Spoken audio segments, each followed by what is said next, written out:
Hello friends, તમારું સ્વાગત છે મારા કિચનમાં. આજે આપણે બનાવીશું ગરમીઓ માટે ઘરે જ ઠંડી ઠંડી 6 વાનગીઓ. એમાં આપણે ફાલુદો, કોલ્ડ કોકો સાથે મઠ્ઠો કે પછી તમે કસ્ટર્ડ, આઈસ્ક્રીમ કે કુલ્ફી બહાર ખાતા હોય તો ઘરે જ આપણે આ 6 વાનગીઓ બનાવીશું. જો તમને મારી રેસિપીઓ ગમતી હોય અને હજુ સુધી ચેનલને સબસ્ક્રાઈબ ન કર્યું હોય તો સબસ્ક્રાઈબ કરજો અને બાજુમાં આપેલી ઘંટી દબાવજો એટલે નવી નવી રેસિપીના નોટિફિકેશન આવે. તો ચાલો બનાવીએ. તો સૌથી પહેલાં આપણે બનાવીશું તમે ફ્રૂટ ક્રીમ ડિલાઇટ કે આ એક ટાઈપનો મઠ્ઠો જ છે. તો મિક્સ ફ્રૂટ અને ડ્રાય ફ્રૂટનો ખૂબ જ ટેસ્ટી એવો, તો તમે એને ફ્રૂટ ક્રીમ ડિલાઇટ કે પછી તમે મઠ્ઠો પણ કહી શકો. તો ચાલો બનાવીએ ઠંડો ઠંડો મઠ્ઠો. તો ફ્રૂટ ક્રીમ ડિલાઇટ બનાવવા માટે હું ઘરનું જ દહીં વાપરી રહી છું. અહીંયા મેં 1.5 લીટર જેટલું દૂધ લઈ એને ગરમ કરી એક ઉફાળો, પછી હલકું ગરમ હોય ત્યારે મેં એમાં 2 ટેબલ સ્પૂન જેટલું દહીં ઉમેરી અને આ રીતે એને 6 કલાક જેવું રાખ્યું. પછી 3 કલાક જેવું રેફ્રિજરેટરમાં મૂક્યું એટલે આવું થીક જામીને રેડી થઈ ગયું. અહીંયા તમારે ફૂલ ફેટ દૂધ વાપરવાનું છે અને દહીં છે એ ખાટું ન થવું જોઈએ એ ધ્યાન રાખવાનું. જો તમારા પાસે દહીં ઘરનું ન યુઝ કરવું હોય તો તમે રેડીમેડ 1.5 કિલો જેટલું દહીં પણ લઈ શકો. હવે એક બાઉલમાં ચારણી મૂકીશું. આ રીતે એમાં પાતળું કપડું, મસ્લિન ક્લોથ કહેવાય, એ મૂકીશું અને એમાં આપણે 1.5 કિલો એટલે કે અહીંયા 4 કપથી થોડું ઉપર થીક એવું દહીં મેં ઉમેરી દીધું. બધી સાઈડથી કપડું આ રીતે ભેગું કરી હલકી આવી ગાંઠ વાળીશું અને આપણે એને 30 મિનિટથી 1 કલાક, ડિપેન્ડ દહીંમાં કેટલું પાણી છે. અહીંયા તમારે ફૂલ ફેટ દૂધ જ લેવાનું છે. પાતળું દૂધ તમે લ્યો તો મસ્કો ઓછો થઈ જશે અને જે પાણીનું પ્રમાણ છે એ વધારે થશે. એટલા માટે તમારે ફૂલ ફેટ દૂધ જ વાપરવાનું છે. તો હું રેફ્રિજરેટરમાં 30 મિનિટથી 1 કલાક સુધી એને સાઈડમાં મૂકીશ. ત્યાં સુધીમાં એક બાઉલમાં મેં 1/4 કપ જેટલું હલકું ગરમ દૂધ લીધું અને એમાં આપણે 2 ચપટી જેટલું કેસર ઉમેરી મિક્સ કરી દઈશું. આ દૂધથી જે ફ્રૂટ ક્રીમ ડિલાઇટ છે એનો કલર પણ સારો આવશે અને કેસરનો ફ્લેવર પણ બહુ સારો એવો આવશે. તો 10 મિનિટ જેવું એને રેસ્ટ થવા દઈશું. ત્યાં સુધીમાં આપણે બધા ફ્રૂટ્સ લઈ લઈશું. જે પણ તમારા પાસે હોય એ તમે લઈ શકો છો. અહીંયા મેં 2 કલરની દ્રાક્ષ, સ્ટ્રોબેરી, ચીકુ, કેરી, તો અત્યારે કેરી પણ સિઝનમાં છે. સાથે આપણે એક એપલ અને એક નાનું કેળું, તો અડધું પણ તમે લઈ શકો. આ રીતે ચીકુની છાલ ઉતારી લઈશું, કેરીની પણ છાલ ઉતારી લઈશું. દ્રાક્ષને એકદમ સારી રીતે ધોઈ અને આ રીતે છૂટી પાડી દઈશું. બનાનાની સ્કીન કાઢી લઈશું અને એપલ છે એ હું લાસ્ટમાં ચોપ કરીશ અને બાકી બધા જ ફ્રૂટ હું અત્યારે ઝીણા ઝીણા કટ કરી લઈશ. અહીંયા તમે દાડમના દાણા, તમારા પાસે જે પણ ફ્રૂટ્સ હોય એ લઈ શકો. આ જે છે ક્રીમ ડિલાઇટ, એમાં આપણે દહીંનો મસ્કો વાપરીએ એટલે ફ્રૂટ છે એ વધારે પડતું વિરુદ્ધ નહીં થાય. તો ડિપેન્ડ તમારા પર છે, તમારે જે પણ ફ્રૂટ લેવું હોય એ લઈ શકો. પણ જો તમને એમ લાગતું હોય કે ફ્રૂટ વિરુદ્ધ થતું હોય તો તમે કેરી, ચીકુ, કેળા અને એપલ લેવાનું માત્ર, બીજું તમે કોઈ ફ્રૂટ ન લ્યો તો પણ ચાલે. તો મેં અહીંયા સ્ટ્રોબેરી ધોઈ ઉપરનો ભાગ કટ કરી ઝીણી ઝીણી ચોપ કરી, એ જ રીતે દ્રાક્ષને પણ ઝીણી ઝીણી ચોપ કરી લીધી. સાથે ચીકુને, સાથે બનાના અને કેરીને ચોપ કરી રેડી કરી લીધી. એપલ છે એ કાળું થઈ જશે એટલા માટે હું એને લાસ્ટમાં ઝીણું ઝીણું ચોપ કરી લઈશ. તો જો તમે હમણાંનો ફ્રૂટ્સ વાપરવાના હોય તો એને રેફ્રિજરેટરમાં તમારે ઠંડા કરવા માટે મૂકી દેવાના. હવે નટ્સ લઈ લઈશું. તો અહીંયા કાજુ, બદામ, પિસ્તા જેટલા તમને ફાવે એટલા તમે ઓછા વધુ તમારા હિસાબે કરી શકો. મેં અહીંયા 10થી 12 કાજુ, 10થી 12 બદામ અને 10થી 12 જેટલા પિસ્તા નાના છે, એ એકદમ ગ્રીન કલરના આવે એટલે મેં એ આવા ઝીણા ઝીણા લીધા છે. તમે પિસ્તા, કાજુ, બદામ પ્રમાણનું તમારા હિસાબે વધુ ઓછું કરી શકો. તો એને પણ ચોપ કરી મેં રેડી કરી લીધા. હવે દહીંનો મસ્કો છે એને મેં રેફ્રિજરેટરમાં મૂક્યો. એને લગભગ 1 કલાક જેવું થઈ ગયું. 30 મિનિટ પછી પણ એકદમ ઓછું થઈ ગયું હતું પાણી નીકળવાનું. એટલે તમારી પાસે જો ટાઈમ ન હોય તો 30થી 40 મિનિટ જેવું પણ તમે રેસ્ટ થવા દઈ શકો. આ રીતે તમે ચેક કરશો તો તમે જોઈ શકો છો એકદમ ક્રીમી થીક એવો મસ્કો દહીંનો રેડી થઈ ગયો. હવે આપણે એમાં ગળપણમાં તમે અહીંયા ખાંડ પણ વાપરી શકો. હું અહીંયા સાકર હોય, ખડી શક્કર જે કહેવાય, એ મેં લીધી છે. તો એ 1/4 કપ જેટલી, તો 3/4 કપ જેટલી મેં લીધી છે. પણ જો દહીંનું પ્રમાણ તમારું ખાટું હોય તો તમે થોડી વધારે પણ લઈ શકો. મિક્સર જારમાં આપણે એનો પાવડર દળી રેડી કરી એને સાઈડમાં મૂકી દઈશું. તો આ પણ તૈયાર થઈ ગયું. હવે જે દહીંનો મસ્કો છે એ 1 કલાક જેવું થાય એટલે તમારે આ રીતે એક બાઉલમાં લઈ લેવાનો. દહીંનો મસ્કો પણ એકદમ ઠંડો ઠંડો છે. એમાં આપણે કેસરવાળું દૂધ, તો તમે જોઈ શકો છો એકદમ પરફેક્ટ એવો કલર આવી ગયો છે. આ રીતે એકદમ સારો એવો કલર આપશે. એકદમ વ્હાઈટ કલર નહીં રહે, હલકો ક્રીમ જેવો કલર આવશે આ કેસરવાળા દૂધથી. તો આપણે બધું જ દૂધ એકસાથે ઉમેરી દઈશું. હવે જે આપણે ખાંડ સાકર જે દળી છે એ ઉમેરી દઈશું, સાથે ફ્રેશ ક્રીમ. તો મેં અહીંયા અમૂલનું જે 250 mlનું પેક આવે છે એ ફ્રેશ ક્રીમનું, એને પણ મેં રેફ્રિજરેટરમાં મૂકી ઠંડુ કરી લીધું હતું. તો એ 250 ml એટલે કે 1 કપ જેટલું મેં એ ઉમેરી દીધું. અને હવે એકદમ સારી રીતે આપણે એને મિક્સ કરી દઈશું. તો સાકર, ક્રીમ અને આ રીતે દહીંનો મસ્કો આ રીતે સ્મૂથ એવો થઈ જાય એટલું તમારે મિક્સ કરવાનું. હવે અહીંયા ફ્લેવર માટે 1 ટીસ્પૂન જેટલો એલચીનો પાવડર. જો તમને એલચીનો ફ્લેવર ન ભાવે તો વેનીલા એસેન્સ તમારા પાસે હોય તો આ રીતે તમે 4-5 ટીપા વેનીલા એસેન્સના તમારે આ રીતે ઉમેરી દેવાના. અને સાથે હવે ફ્રૂટ્સ ઉમેરી દઈશું. તો જે બધું આપણે ચોપ કર્યું છે ઝીણું ઝીણું ફ્રૂટ્સ એ આ રીતે બધું જ ઉમેરી દઈશું. તો 1/4 કપ જેટલી કાળી એટલે કે મેં થોડી લાલ હોય એવી દ્રાક્ષ લીધી છે. લીલી દ્રાક્ષ 1/4 કપ જેટલી, સ્ટ્રોબેરી 1/4 કપ જેટલું, ચીકુ 1/4 કપ જેટલું, બનાના. તો ચીકુ બનાના તમે અડધો કપ જેટલું પણ લઈ શકો. નેચરલી સ્વીટનેસ એમાંથી આવશે. સાથે કેરી અત્યારે સિઝનમાં મળતી હોય તો ઉમેરવાની, નહીં તો તમારે એ પણ સ્કીપ કરવાની. અને મેં એપલ અડધું ચોપ કરી ઉમેરી દીધું છે. હવે કાજુ, બદામ, પિસ્તા થોડા હું અત્યારે ઉમેરી દઈશ અને થોડા આપણે ગાર્નિશિંગ માટે બચાવીશું. તો બધી સામગ્રીઓ મેં ઉમેરી દીધી. હવે એકદમ સારી રીતે મિક્સ કરી દઈશું. અને તમારે એને રેફ્રિજરેટરમાં મૂકી એકદમ ચિલ્ડ કરવાનું અને પછી ઠંડુ ઠંડુ તમારે એને સર્વ કરવાનું. તો તમે જોઈ શકો છો એકદમ કલરફુલ એવું, એકદમ ક્રીમી એવું. અને તમે જો માર્કેટથી અલગ અલગ રબડીઓ કે શ્રીખંડ કે મઠ્ઠો લાવતા હોય તો આ રીતે તમે ઘરે એકવાર ટ્રાય કરજો. અને બહુ ટેસ્ટી એવું ઠંડુ ઠંડુ, મહેમાનો પણ તમને પૂછશે કે તમે ક્યાંથી લાવ્યા, એટલું ટેસ્ટી એવું આ બને છે. તમે શું ક્યારેય ઘરે ટ્રાય કર્યું છે આ ફ્રૂટ ક્રીમી ડિલાઇટ? તો એ પણ મને કહેજો. આપણે એને રેફ્રિજરેટરમાં મૂકી મેં ચિલ્ડ કર્યું અને પછી ઠંડુ ઠંડુ સર્વિંગ બોલમાં કાઢી અને પછી ઉપર તમે થોડા ફ્રૂટ્સ અને થોડા ડ્રાય નટ્સ અને કેસરથી ગાર્નિશ કરી ઠંડુ ઠંડુ સર્વ કરો. તો રેસીપી તમે એકવાર ટ્રાય કરજો અને મને કહેજો કે તમને આ રેસીપી કેવી લાગી. બીજી રેસીપી સ્ટ્રોબેરી આઈસ્ક્રીમ. તો આઈસ્ક્રીમ આપણે કોઈ પણ કેમિકલ વગર નેચરલ બનાવીશું. બહુ ટેસ્ટી એવો. જો બાળકો તમારા બહાર આઈસ્ક્રીમ, અત્યારે ગરમીઓમાં વારંવાર બહારનો આઈસ્ક્રીમ ખવાતો હોય છે, તો એકવાર આ રીતે સ્ટ્રોબેરી ફ્લેવરનો ટ્રાય કરજો. તમે વારંવાર બનાવો એટલો ટેસ્ટી બને છે. તો ચાલો બનાવીએ. તો એના માટે એક જાડા તળિયાવાળી કઢાઈ લઈએ. એમાં થોડું પહેલાં પાણી ઉમેરી દઈશું અને એમાં આપણે 1.5 લીટર ફૂલ ફેટ દૂધ એટલે કે બફેલો મિલ્ક આપણે લઈ લઈશું. અને આપણે 1.5 લીટર દૂધ એટલે કે 6 કપ જેટલું થાય એટલે એ પણ મેઝર કરી મેં ઉમેરી દીધું. અને ગેસની ફ્લેમ હાઈ કરી એક ઉભરો આવે ત્યાં સુધી દૂધને ઉકાળીશું. એકવાર દૂધમાં ઉભરો આવી જાય એટલે તમારે દૂધને 20 મિનિટ જેવું મીડિયમ ટુ હાઈ ફ્લેમ રાખી ચલાવતા રહીને ઉકાળી લેવાનું. જો તમારા પાસે ટાઈમ હોય તો માત્ર 15 મિનિટ જેવું તમારે એને હાઈ ફ્લેમ પર થવા દેવાનું. એટલે કે દૂધ છે એ અડધા ભાગથી થોડું ઉપર રહેશે. તો તમે અડધે સુધી પણ દૂધને બાળીને આ રીતે અડધું કરાવી લેવાનું. એટલે દૂધ છે એ ઘાટું એવું થઈ જશે. એટલે આ આઈસ્ક્રીમ બનાવવા તમને કોઈ પણ મલાઈ કે ક્રીમની જરૂર નહીં પડે. તો આ રીતે દૂધ તમે જોઈ શકો છો અડધું થઈ ગયું છે, એકદમ સારી રીતે ઉકળી ગયું છે.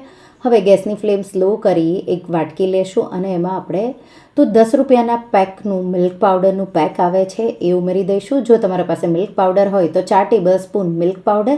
દૂધ બહુ જો તમારે ન ઉકાળવું હોય તો વધારે પણ મિલ્ક પાવડર લઈ શકો છો. 1/4 કપ જેટલું મેં ઠંડુ દૂધ ઉમેરી અને ગાંઠા ન રહે એવું સ્મૂથ મિક્સ કરી દઈશું. તો મેં એકદમ સ્મૂથ મિક્સ કરી અને મિશ્રણને થોડું ગાળી પણ લીધું એટલે એમાં તમે જોઈ શકો છો બિલકુલ ગાંઠા નથી રહ્યા. હવે જે દૂધ ઉકળી રહ્યું છે એમાં આપણે આ મિલ્ક પાવડરવાળું દૂધ ઉમેરી દઈશું, મિક્સ કરી દઈશું. સાથે 1/4 કપ અને ઉપર 1 ટેબલ સ્પૂન જેટલી ખાંડ ઉમેરી દઈશું. ખાંડ અને મિલ્ક પાવડર તમે ઉમેરો પછી 5 મિનિટ જેવું તમારે એને ઉકાળી ગેસની આંચ બંધ કરી દૂધને ઠંડુ થવા દેવાનું છે. તો મેં એને ઉતારી લીધું 5 મિનિટ પછી અને તમે જોઈ શકો છો આવું ઘાટું એવું થીક એવું દૂધ તૈયાર થઈ ગયું છે. એને હું ઠંડુ કરવા માટે રેફ્રિજરેટરમાં મૂકી દઈશ. હવે આપણે સ્ટ્રોબેરી ફ્લેવરનો આઈસ્ક્રીમ બનાવી રહ્યા છીએ એટલે સ્ટ્રોબેરી લેવાની છે.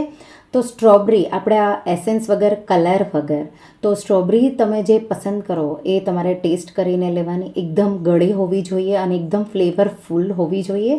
તો આ રીતે લાલ કલર હોય એવી લેવાની, એટલે તમને કલરની પણ જરૂર નહીં પડે અને જેટલી ગળી હશે એટલું તમારે ગળપણ એટલે કે ખાંડ ઓછી વાપરવી પડશે. તો આ રીતે 300થી 350 ગ્રામ જેટલી સ્ટ્રોબેરી લેશું અને એને ધોઈ સારી રીતે અને ઝીણી આ રીતે ઉપરનો એનો ભાગ કટ કરી અને ઝીણી કટ કરી લઈશું. તો લાલ એવી કલરની તમે જોઈ શકો છો મેં સ્ટ્રોબેરી લીધી છે અને હું એને બને એટલી ઝીણી આ રીતે કટ કરી તૈયાર કરી લઈશ. હવે આપણે જે સ્ટ્રોબેરી છે એને ડાયરેક્ટ દૂધ સાથે મિક્સ નથી કરવાની. આપણે પહેલાં એનું ક્રશ બનાવીશું અને પછી આપણે આગળ એની પ્રોસેસ કરીશું. તો આ રીતે મેં લગભગ 2 કપ જેટલું ઝીણું સ્ટ્રોબેરી કટ કરી તૈયાર કરી લીધી. તો એક પેન લેશું જાડા તળિયાવાળી અને એમાં 1.5 કપ જેટલું 300 ગ્રામ ઉપર સ્ટ્રોબેરી થઈ છે એ ઉમેરી અને સાથે 2 ટેબલ સ્પૂન ખાંડ ઉમેરી દઈશું. મિક્સ કરી દઈશું અને સ્ટ્રોબેરીને લગભગ 3થી 4 મિનિટ જેવું કૂક કરવાનું છે. સ્ટ્રોબેરી તરત જ સોફ્ટ થઈ જશે અને થોડું એમાં પાણીનું પ્રમાણ હોય તો આઈસ્ક્રીમમાં બહુ ક્રિસ્ટલ ન આવે એટલા માટે તમારે આ રીતે સ્ટ્રોબેરી ક્રશને સારી રીતે આ રીતે થવા દેવાનું. તો આ રીતે હું એને પ્રેસ કરી લગભગ મેં એને 5 મિનિટ જેવું મીડિયમ ફ્લેમ પર આ રીતે કૂક કરી લીધું. આ રીતે કૂક થઈ જાય એટલે તમે જોઈ શકો છો એકદમ પરફેક્ટ એવું ક્રશ તૈયાર થઈ ગયું. એમાં હવે પાણીનો ભાગ નથી રહ્યો, માત્ર જે સ્ટ્રોબેરીનો પલ્પ હોય એ જ રહ્યો.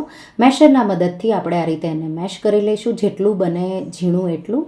તો આ રીતે અને આપણું આ સ્ટ્રોબેરી ક્રશ તૈયાર છે. ગેસની આંચ બંધ કરી એને પણ આપણે એકદમ ઠંડુ થવા દઈશું. હવે એક બાઉલમાં આ રીતે સ્ટ્રોબેરી ક્રશ કાઢી લઈશું અને બીજા બાઉલમાં જે મિલ્ક ઠંડુ રૂમ ટેમ્પરેચર પર આવી ગયું એને પણ કાઢી લઈશું અને બેયને રેફ્રિજરેટરમાં અડધો કલાક જેવું મૂકી દઈશું એટલે બે ઠંડુ થઈ જશે.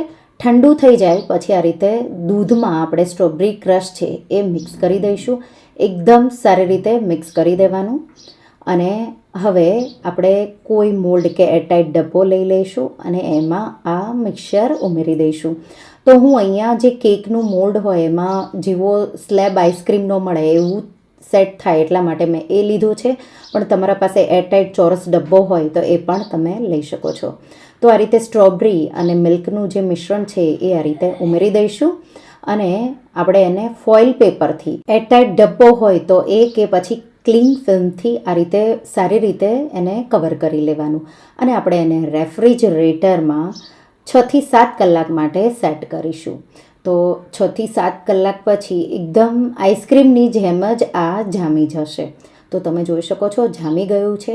હવે આમાં ક્રિસ્ટલ ન રહે અને એકદમ સોફ્ટ એવો આઈસ્ક્રીમ થાય એના માટે આપણે આ રીતે પહેલાં એને થોડો મેલ્ટ થવા દઈશું અને પછી આ રીતે ચમચીના મદદથી મોટા ટુકડા એના કરી લઈશું. આ રીતે આ નેચરલ ફ્રૂટનો આઈસ્ક્રીમ છે એટલા માટે તમારે થોડું પહેલાં એને મેલ્ટ થવા દેવાનું. પછી આ રીતે પીસીસને એક બાઉલમાં ટ્રાન્સફર કરી દઈશું. આ રીતે બધું જ મિલ્ક સાથે મેં ટ્રાન્સફર કરી દીધું. હવે બીટર લેશું અને બીટરના મદદથી આપણે એને 5 મિનિટ જેવું બીટ કરી લઈશું.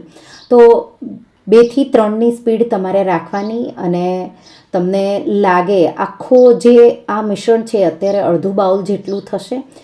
જેમ તમે એને બીટ કરશો એટલું ઉપર સુધી આવશે.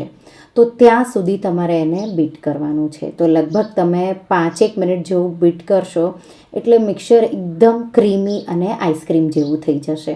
તો તમે જોઈ શકો છો થઈ ગયું છે. આ રીતે એકદમ આવું ફૂલી જાય ત્યાં સુધી તમારે એને બીટ કરવાનું અને આ રીતે ઠંડુ હોય ત્યારે જ બીટ કરવાનું છે.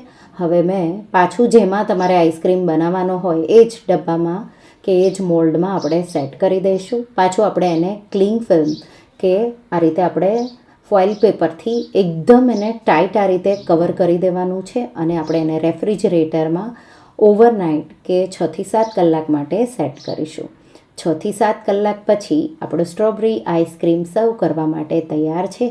આ આઈસ્ક્રીમ આપણે નેચરલ બનાવ્યો છે. નેચરલ આઈસ્ક્રીમ હંમેશા તમે બહાર કાઢો પછી તમારે એને 5-1 મિનિટ જેવું આ રીતે સ્લેબ ઉપર રાખી દેવાનું પ્લેટફોર્મ કિચન પર અને પછી તમારે એને સ્કૂપ કરવાનું, એટલે એકદમ સોફ્ટ એવો. તો મેં તરત જ સ્કૂપ કર્યું તો પણ આઈસ્ક્રીમ સોફ્ટ છે. થોડી વાર રહીને બીજું સ્કૂપ મેં કર્યું, ત્યાં સુધીમાં આ રીતે મેં એને રેસ્ટ આપ્યો હતો, એટલે એકદમ સ્મૂધ એવો આઈસ્ક્રીમ આપણો તૈયાર થઈ ગયો. તો તમે જોઈ શકો છો. બીજું સ્કૂપ લ્યો ત્યારે સ્કૂપને થોડું પાણીવાળું કરવાનું, એટલે આસાનીથી આઈસ્ક્રીમ છે એ સ્કૂપમાંથી સર્વિંગ બાઉલમાં નીકળી જાય. આ રીતે તમે જોઈ શકો છો. એકદમ ક્રીમી, ટેસ્ટી એવો, સોફ્ટ એવો. ક્રિસ્ટલ આમાં બિલકુલ નહીં રહે. માત્ર તમે જ્યારે સર્વ કરો એ પહેલાં તમારે એને 5 મિનિટ જેવું કાઢી અને રાખવાનું. વધારે જો તમને ફ્લફી અને ક્રીમી આઈસ્ક્રીમ જોવે તો તમે 2 વાર પણ મેં જે કર્યું બીટરના મદદથી, તો તમે 2 વાર પણ કરી શકો છો. તો તમે જોઈ શકો છો આઈસ્ક્રીમ તૈયાર છે. ઠંડા ઠંડા આઈસ્ક્રીમને સ્ટ્રોબેરીથી ગાર્નિશ કરી તરત જ સર્વ કરો. આ આઈસ્ક્રીમ બનાવી તમે 15 દિવસથી 1 મહિના સુધી ડીપ ફ્રોઝનમાં સ્ટોર કરી શકો છો. અને ક્રીમી યમી એવો આઈસ્ક્રીમ જો તમે એકવાર આ રીતે બનાવશો તો બહારનો પણ ભૂલી જાઓ એવો ટેસ્ટી તમે જોઈ શકો. ત્રીજી રેસિપી તો લારી પર મળે એવી કુલ્ફી, બદામની કુલ્ફી બનાવીશું. એકદમ હેલ્ધી એવી અને બદામ વાપરી. તો બહાર તમે બદામ કુલ્ફી ખાતા હોય તો એમાં માત્ર કેવા પૂરતી જ બદામ હોય છે, પણ ઘરે તમે બનાવો તો એકદમ હેલ્ધી રીતે આ કુલ્ફી બનશે. તો ચાલો બનાવીએ બદામની કુલ્ફી.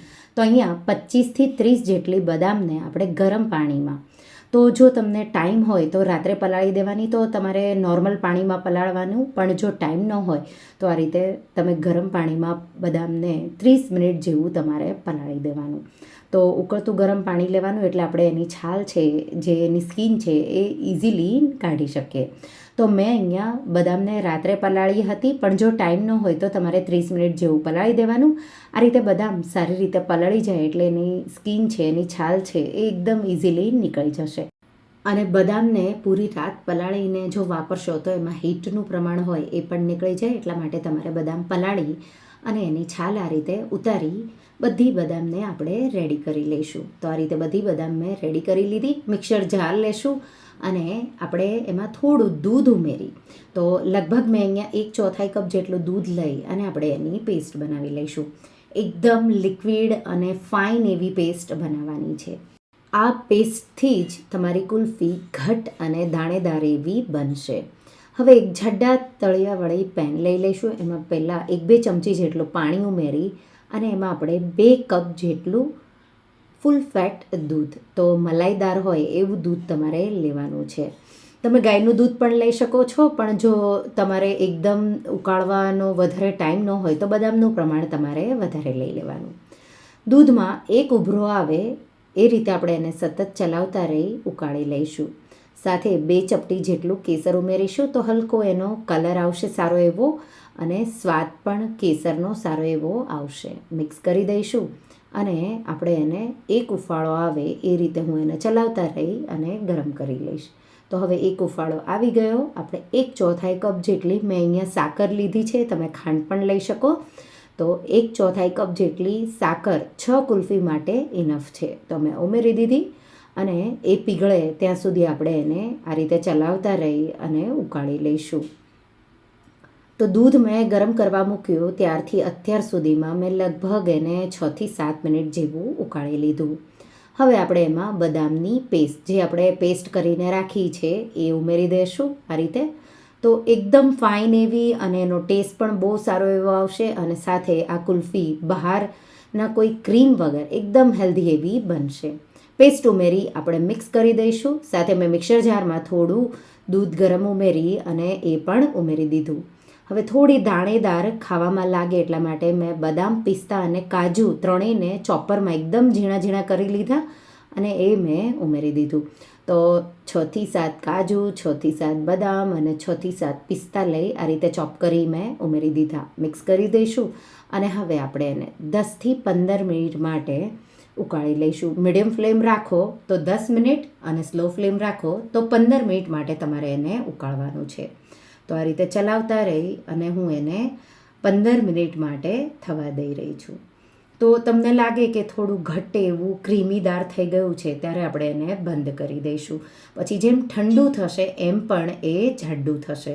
તો આ રીતે તમે જોઈ શકો છો દૂધ છે એ 15 મિનિટ પછી ઘટ્ટ થઈ ગયું અને આવું ઉકળીને આવું થઈ જાય એટલે તમારે ગેસની આંચ બંધ કરી દેવાની અને આપણે એને ઠંડુ થવા દઈશું. રૂમ ટેમ્પરેચર પર આવે ત્યાં સુધી તમારે હવે એને ઠંડુ થવા દેવાનું છે. તો આવું ઘટ થાય પછી જ તમારે ગેસની આંચ બંધ કરવાની છે. તો જે મિશ્રણ હતું એનાથી અડધું થયું ત્યાં સુધી મેં એને થવા દીધું. હવે 30 મિનિટ જેવું મેં એને ઠંડુ થવા દીધું. 30 મિનિટ પછી તમે જોઈ શકો છો એકદમ મલાઈદાર અને એકદમ ઘટ એવું આવું રબડી જેવું મિશ્રણ છે એ રેડી થઈ જશે. તો ગરમ હશે ત્યારે થોડું પાતળું હશે, પણ જેમ જેમ ઠંડુ થાય એમ એ જાડું થતું જશે. હવે મારી પાસે આવા મોલ્ડ છે. તમારી પાસે ગમે તે મોલ્ડ હોય, એ ન હોય તો પેપર કપ પણ લઈ શકો, એ પણ ન હોય તો કાચનો ગ્લાસ પણ લઈ શકો, જે પણ સ્ટીલનો ગ્લાસ પણ લઈ શકો. તો આ રીતે મેં કુલ્ફી મોલ્ડ મારા પાસે આવું છે એટલે 6 કુલ્ફી ભરાય એ રીતે જ મેં બનાવ્યું છે. તો આ રીતે જેટલું આવે એટલું, તો 6 કુલ્ફી જેટલું ટોટલ આવ્યું મેં ભરી દીધું. અને હવે ઉપર આપણે ફોઇલ પેપરથી એને પેક કરી દઈશું. તમે ગ્લાસમાં સેટ કરવાના હોય તો ગ્લાસને પણ તમારે ફોઇલ પેપરથી સેટ કરી દેવાનો. એ જ રીતે તમે કુલ્ફી મોલ્ડ હોય તો એમાં પણ તમારે એને આ રીતે ઉપરથી કવર કરી દેવાના. તો કવર કરવા જરૂરી છે. આ રીતે કવર મેં કરી લીધા. હવે નાઇફથી આપણે વચ્ચે આ રીતે હલકું પાતળું એવું હોલ કરીશું અને એમાં આપણે વુડનની જે સ્ટીક આવે એ આપણે ઉમેરી દઈશું. તો આ જ્યારે એ સેટ થઈ જશે તો ત્યારે ઇઝીલી કુલ્ફી નીકળી આવશે અને એકદમ પરફેક્ટ એવી તમને જેવી બહાર મળે એવી કુલ્ફી તમારી સેટ થઈને રેડી થઈ જશે. તો આ રીતે મેં તો બધી જ કુલ્ફી મેં સેટ કરવા માટે રેડી થઈ ગઈ. હવે આપણે એને ફ્રોઝનમાં તો ડીપ ફ્રીઝમાં આપણે એને પૂરી રાત માટે સેટ થવા દઈશું. તો લગભગ 7 થી 8 કલાકમાં સેટ થઈ જશે. તો 7 થી 8 કલાક પછી આ રીતે તમે ચેક કરશો એટલે એકદમ પરફેક્ટ એવી કુલ્ફી તમારી રેડી થઈ ગઈ. હવે તમે નોર્મલ પાણીમાં એને ડીપ કરી, નહીં તો પછી હાથ પર આ રીતે હથેળીઓમાં તમારે થોડું એને ઘસી લેવાનું આ રીતે, અને ઇઝીલી કુલ્ફી તમારી નીકળી આવશે. તો આ રીતે એકદમ પરફેક્ટ એવી સેટ થઈ રેડી થઈ ગઈ અને એકદમ દાણેદાર મલાઈદાર બહુ જ ટેસ્ટી એવી આ કુલ્ફી તમારી બનશે. તો તમારે અત્યારે જેટલી સર્વ કરવી હોય એટલી રાખવાની, બાકી તમે ડીપ ફ્રીઝમાં 1 મહિના સુધી એને રાખી શકો અને જ્યારે પણ તમારે સર્વ કરવી હોય ત્યારે તમે એને સર્વ કરી શકો. આ રેસિપીમાં મેં બદામ અને કેસરનો ફ્લેવર રાખ્યો છે. તમને એલચીનો ફ્લેવર ભાવે તો થોડું તમે રબડી જ્યારે સેટ કરો તો એલચીનો પાવડર પણ ઉમેરી શકો. તો આ રીતે જેટલી કુલ્ફી તમારે ખાવી હોય એટલી તમારે આ રીતે હલકું તમે એને ગરમ આ રીતે હાથમાં રબ કરશો એટલે ઇઝીલી નીકળી આવશે. તો આ રીતે કુલ્ફી મારે અત્યારે 3 સર્વ કરવી છે એટલે મેં 3 કાઢી.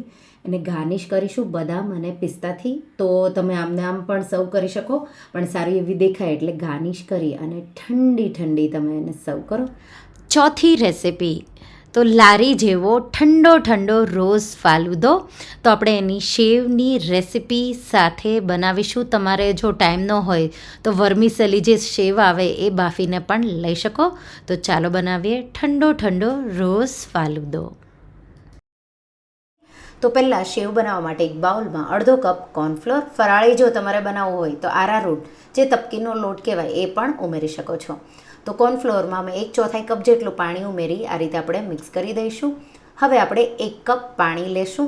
તો અહીંયા પાણીનું પ્રમાણ જો અડધો કપ તમે કોર્નફ્લોર લ્યો તો 1 કપ અને ઉપર 1/4 કપ જેટલા પાણીની તમને જરૂર પડશે. તો એકદમ સારી રીતે ગાંઠા ન રહે એવું બેટર આપણે બનાવીશું. તો આ રીતે 1 કપ મેં થોડું કરી પાણી ઉમેરી દીધું અને પહેલાં આપણે 1/4 કપ જેટલું વાપર્યું. તો પાણીનું માપ તમારે ધ્યાન રાખવાનું. હવે 1 થી 2 ટેબલ સ્પૂન જેટલી ખાંડ ઉમેરી મિક્સ કરી દઈશું. હવે મેં અહીંયા નોનસ્ટિક પેન લીધી છે, એમાં આપણે આ કોર્નફ્લોરનું મિશ્રણ ઉમેરી દઈશું. તો પહેલાં ગરમ ન હોવી જોઈએ પેન, નહીંતર તમારું મિશ્રણ ચીપકી જશે તળે, એટલે ખાસ તમારે ધ્યાન રાખવાનું. હવે આપણે સતત હલાવતા રહી અને આ મિશ્રણનું ખીચા જેવું જાડું એવું થઈ જાય ત્યાં સુધી આપણે એને થવા દેવાનું છે. તો ગેસની ફ્લેમ મેં અહીંયા મીડિયમ રાખી છે અને આ રીતે તમે જોઈ શકો છો થોડી જ વારમાં આ રીતે આ મિશ્રણ ઘટ્ટ થવા લાગ્યું છે. તો કડાઈથી અલગ થવા લાગે ત્યાં સુધી આપણે એને સ્લો ટુ મીડિયમ ફ્લેમ પર થવા દઈશું. તો આ રીતે તો હવે મિશ્રણ ઘટ્ટ થવા લાગ્યું છે. હજી આપણે એને 1 મિનિટ જેવું થવા દઈશું. થોડું ટ્રાન્સપરન્ટ થવા લાગશે થોડી જ વારમાં. તો 1 થી 2 મિનિટ મેં એને થવા દીધું અને હવે તમે જોઈ શકો છો કડાઈથી અલગ થવા લાગ્યું છે. હવેની પ્રોસેસ આપણે એકદમ ઝટપટ કરીશું. તો ગેસની આંચ બંધ કરી અને મેં એને ઢાંકીને રાખ્યું હતું અને સાથે મેં સંચો તો શેવની જે રિંગ હોય એ ફિટ કરી અને તૈયાર રાખ્યું હતું. એમાં આપણે જે કોર્નફ્લોરનું મિશ્રણ છે એ આ રીતે ભરી દઈશું.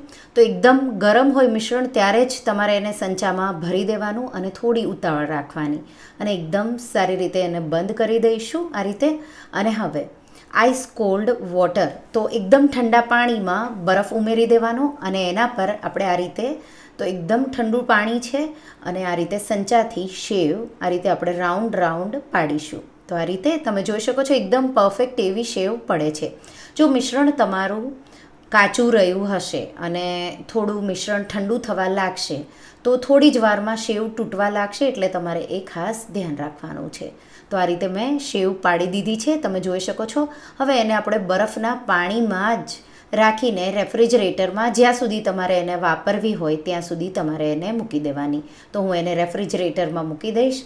હવે એક બાઉલમાં 1 ટેબલ સ્પૂન તકમરિયા તો આપણે જે એને બેઝિલ સીડ્સ કહેવાય એ તો લગભગ મેં 1.25 ટેબલ સ્પૂન લીધા છે અને એમાં આપણે 1 કપ પાણી નોર્મલ રૂમ ટેમ્પરેચર પર હોય એ ઉમેરી દઈશું અને મિક્સ કરી દઈશું. તો તમારી પાસે ચિયા સીડ્સ હોય તો એ પણ વાપરી શકો છો. મેં બેઝિલ સીડ્સ જે તકમરિયા કહેવાય એ વાપર્યા છે અને એને આપણે 2 મિનિટ જેવું સાઈડમાં મૂકીશું. ત્યાં સુધીમાં મિક્સર જારમાં લગભગ 2.5 ટેબલ સ્પૂન જેટલું મેં અહીંયા રોઝ સિરપ લીધું છે. જો તમને ગળપણ વધારે ભાવતું હોય તો 3 ટેબલ સ્પૂન જેટલું રોઝ સિરપ અને એમાં આપણે 1.5 કપ ઠંડુ દૂધ તો એકદમ ચિલ્ડ ઠંડુ એવું દૂધ હોય એ તમારે ઉમેરવાનું. સાથે આપણે એમાં 2 સ્કૂપ આઈસ્ક્રીમના ઉમેરી દઈશું. તો હું 2 ગ્લાસ બનાવી રહી છું એટલે એ રીતે અને એકવાર એને આ રીતે મિક્સ કરી દઈશું. તો મિક્સરમાં લગભગ મેં થોડી સેકન્ડો માટે એને ફેરવ્યું. હવે સર્વિંગ માટે સર્વિંગ ગ્લાસમાં તો પહેલાં આપણે નીચે 1 ટેબલ સ્પૂન જેટલું રોઝ સિરપ એના પર આપણે જે સેવઈ બનાવી છે તો તમે જોઈ શકો છો મેં એને રેફ્રિજરેટરમાંથી કાઢી તો 2 ટેબલ સ્પૂન જેટલી આપણે સેવઈ આ રીતે ઉમેરી દઈશું. તો આ સેવને તમે કોઈ પણ ડબ્બામાં ભરી રેફ્રિજરેટરમાં થોડું પાણી રાખવાનું એમાં અને તમે અઠવાડિયા સુધી એને ખાઈ શકો છો. તો આ રીતે મેં સેવઈ ઉમેરી દીધી અને હવે તો તકમરિયા તમે જોઈ શકો છો માત્ર 2 થી 3 મિનિટમાં આવા ફૂલી જશે. અને જો તકમરિયા તમને વધારે ભાવતા હોય તો 2 ટેબલ સ્પૂન જેટલા, ઓછા ભાવતા હોય તો 1 ટેબલ સ્પૂન જેટલા તકમરિયાનું લેયર આ રીતે કરી દેવાનું. એના પર કાજુ, બદામ અને પિસ્તાનું તો ડ્રાયફ્રૂટનું લેયર કરીશું આ રીતે. અને હવે ચમચી આપણે આ રીતે ક્રોસમાં રાખીશું ગ્લાસમાં અને ચમચી પર જ ધીમે ધીમે જે આપણે આઈસ્ક્રીમ અને રોઝ સિરપવાળું દૂધ તૈયાર કર્યું મિક્સરમાં એ ઉમેરીશું આ રીતે. અને એના પર આ રીતે થોડા બબલનું જે મિશ્રણ હોય એ પણ ઉમેરી દઈશું. તો આ રીતે પણ તમે સર્વ કરી શકો છો. પણ જો તમને ઉપરથી આઈસ્ક્રીમ આ રીતે ઉમેરવો હોય તો 1 સ્કૂપ જેટલો આઈસ્ક્રીમ ઉમેરી દેવાનો અને ઉપર થોડું રોઝ સિરપ તો આ રીતે 2 ગ્લાસમાં મેં આઈસ્ક્રીમ ઉમેરી દીધો છે અને ઉપરથી થોડું રોઝ સિરપ અને ડ્રાયફ્રૂટથી ગાર્નિશ કરી અને ઠંડો આ ફાલુદો સર્વ કરો.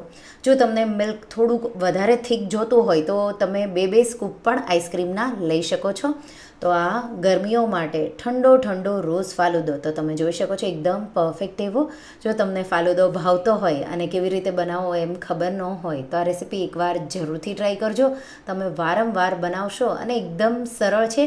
જો તમારા સેવ અને તકમરિયા તમે પહેલાં પલાળી દેશો તો માત્ર 10 મિનિટમાં તમે આ ફાલુદો બનાવીને સર્વ કરી શકો છો.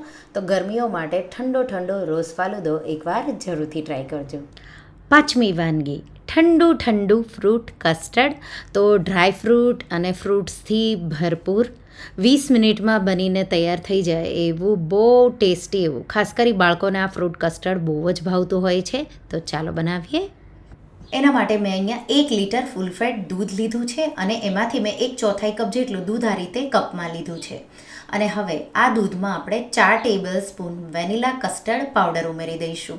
અહીંયા અમુક કસ્ટર્ડની જે બ્રાન્ડ હોય એનો કસ્ટર્ડ પાવડર તમે વધારે ઉમેરો તો પણ એ થીક નથી થતું, એટલા માટે સારી કોઈ બ્રાન્ડનો વેનીલા કસ્ટર્ડ પાવડર લેવાનો.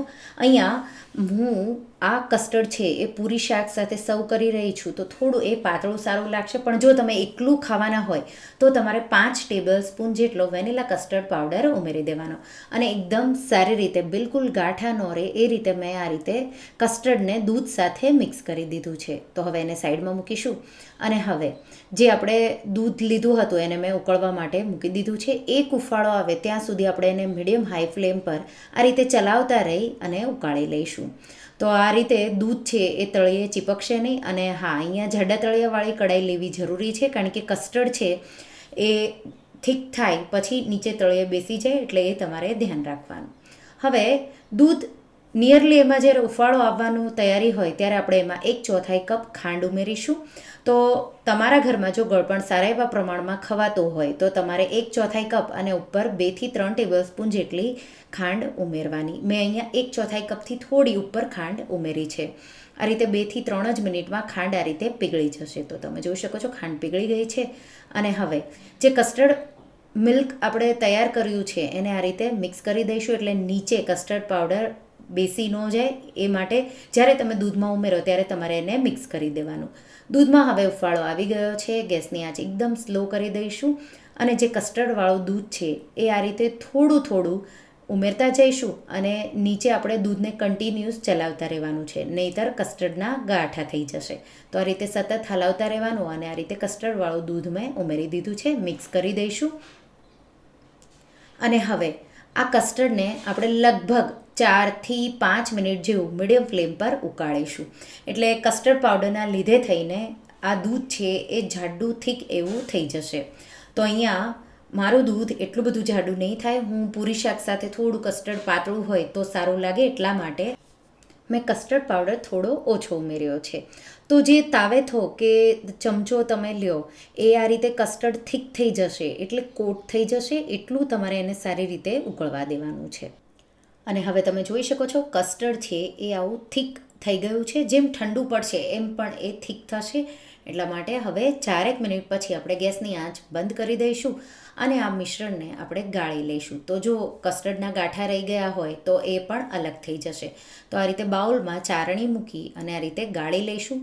અને હવે સાથે સાથે આપણે એમાં કાજુના અને બદામના ટુકડા ઉમેરીશું. તો હું ડ્રાય ફ્રૂટ અને ફ્રૂટ મિક્સ કરી કસ્ટર્ડ બનાવી રહી છું. તો 2 ટેબલ સ્પૂન કાજુના ટુકડા, 2 ટેબલ સ્પૂન બદામના ટુકડા અને અડધી ટીસ્પૂન એલચીનો પાવડર ઉમેરીશું. અહીંયા ગરમ હોય ત્યારે તમે બદામ અને કાજુના ટુકડા ઉમેરશો તો એ નોર્મલ રૂમ ટેમ્પરેચર પર આવે ત્યાં સુધીમાં બદામ અને કાજુના ટુકડા સોફ્ટ થઈ જશે. એટલા માટે આપણે અત્યારે ઉમેર્યા છે. મિક્સ કરી દઈશું એકદમ સારી રીતે. અને તમે જોઈ શકો છો કસ્ટર્ડ અત્યારે પાતળું છે, પણ ઠંડુ થશે એટલે જાડું થશે. રૂમ ટેમ્પરેચર પર આવે પછી આપણે એને 3 થી 4 કલાક માટે રેફ્રિજરેટરમાં ઠંડુ કરીશું.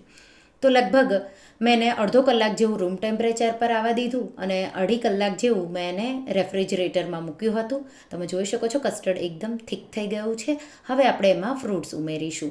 તો 1/4 કપ જેટલા ઝીણા કાપેલા સફરજનના ટુકડા, એપલના ટુકડા, 1/4 કપ જેટલા આપણે બનાના તો કેળાના ટુકડા અને 1/4 કપ જેટલા આપણે ચીકુના ટુકડા અને 1/4 કપ જેટલો આપણે દાડમના દાણા ઉમેરીશું. અહીંયા કોઈ પણ ફ્રૂટ તમે વાપરી શકો છો, પણ હું એકદમ ખાટા ફ્રૂટ છે એ દૂધ સાથે ઓછા વાપરું છું. માત્ર મેં દાડમ છે એ જ વાપર્યું છે અને આ રીતે મિક્સ કરી દઈશું. તો તમે જોઈ શકો છો પરફેક્ટ એવું ફ્રૂટ અને ડ્રાય ફ્રૂટ કસ્ટર્ડ તૈયાર થઈ ગયું છે. મેં ફ્રૂટ પણ કટ કરી એને ઠંડા કર્યા હતા, એટલે એકદમ તરત જ સર્વ કરવા માટે તૈયાર છે. ઠંડુ ફ્રૂટ કસ્ટર્ડને સર્વિંગ બાઉલમાં કાઢો અને ઉપર આપણે એને બદામ અને પિસ્તાના સ્લાઇસથી ગાર્નિશ કરીશું. અહીંયા તમારે ગ્રેપ્સ, સ્ટ્રોબેરી કે પાકી કેરીના ટુકડા ઉમેરવા હોય તો પણ ઉમેરી શકો છો. બહુ ટેસ્ટી એવી લાગે છે. તો આ રીતે મેં એને ગાર્નિશ કરી અને તૈયાર કરી લીધું છે અને ઠંડુ સર્વ કરો. આ રેસિપીથી તમે 6 લોકો માટે આ ફ્રૂટ કસ્ટર્ડ બનાવી શકશો. તો એકવાર આ રેસિપી તમે જરૂરથી ટ્રાય કરજો. અને છઠ્ઠી વાનગી સુરતનો ફેમસ સુરતી કોલ્ડ કોકો તો બહાર જેવો સુરત મળે એવો ઘરે બહુ સરળ રીતે તમે બનાવી શકો. તો ગરમીઓમાં મહેમાનો આવે ત્યારે પહેલેથી જો બનાવીને રાખો તો ઝટપટ તમે એને સર્વ કરો. તો ચાલો બનાવીએ સુરતી કોલ્ડ કોકો. તો એના માટે મેં અહીંયા 1 લીટર ફૂલ ફેટ દૂધ લીધું છે. તમે સ્કીમ મિલ્ક પણ લઈ શકો છો. અને બીજું મેં અડધો કપ જેટલું દૂધ લીધું છે. એમાં આપણે 3 table spoon vanilla custard powder ઉમેરીશું. અને સાથે આપણે એમાં 4 ટેબલ સ્પૂન કોકો પાવડર અને દૂધ સાથે બિલકુલ ગાંઠા ન રહે એ રીતે આપણે કોકો પાવડર અને કસ્ટર્ડ પાવડરને મિક્સ કરી દઈશું. અહીંયા તમે કસ્ટર્ડ પાવડરની જગ્યાએ કોર્નફ્લોર પણ વાપરી શકો છો, પણ સારો એવો જો તમને ક્રીમી અને ટેસ્ટ જોવે તો તમારે કસ્ટર્ડ પાવડર જ વાપરવાનું. તો એકદમ સારી રીતે મિક્સ કરી દઈશું, ગાંઠા ન રહે એ રીતે. તો હું એને સાઈડમાં મિક્સ કરતી રહીશ, ત્યાં સુધીમાં આપણે દૂધને ગરમ કરવા મૂકી દઈશું. તો અહીંયા તમારે ગાયનું દૂધ લેવું હોય તો એ પણ લઈ શકો છો.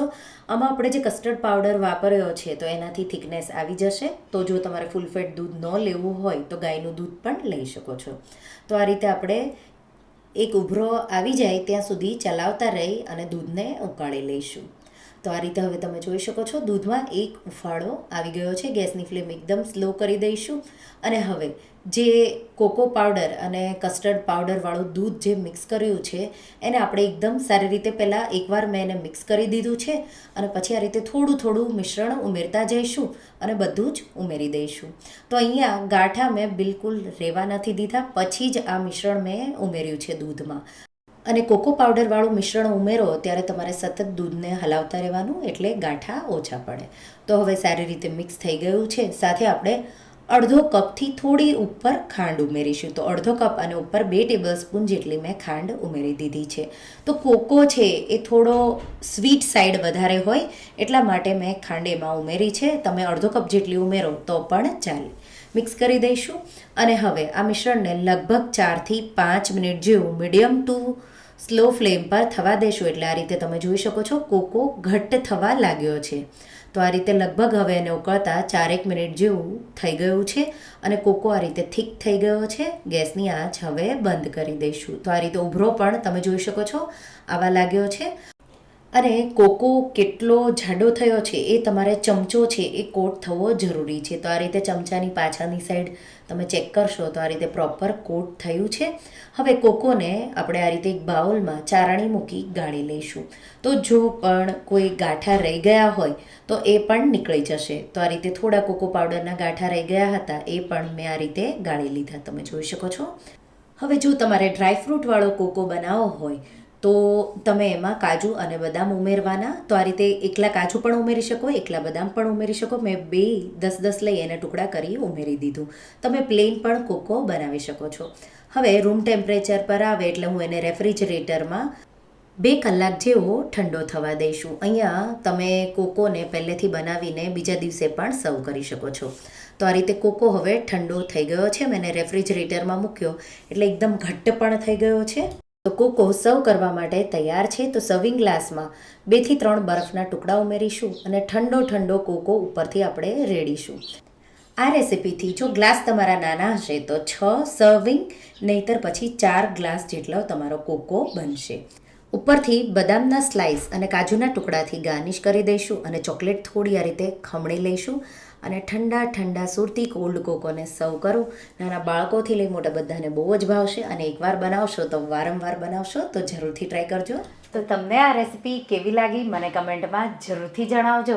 અને હા, જો તમને આ રેસિપી ગમી હોય તો વિડીયોને લાઇક કરજો, શેર કરજો અને મારા ચેનલને સબસ્ક્રાઈબ કરજો. અને આવી જ નવી રેસિપીઓ માટે તમે બેલ આઇકોન બટનને પ્રેસ કરજો. Thank you for watching.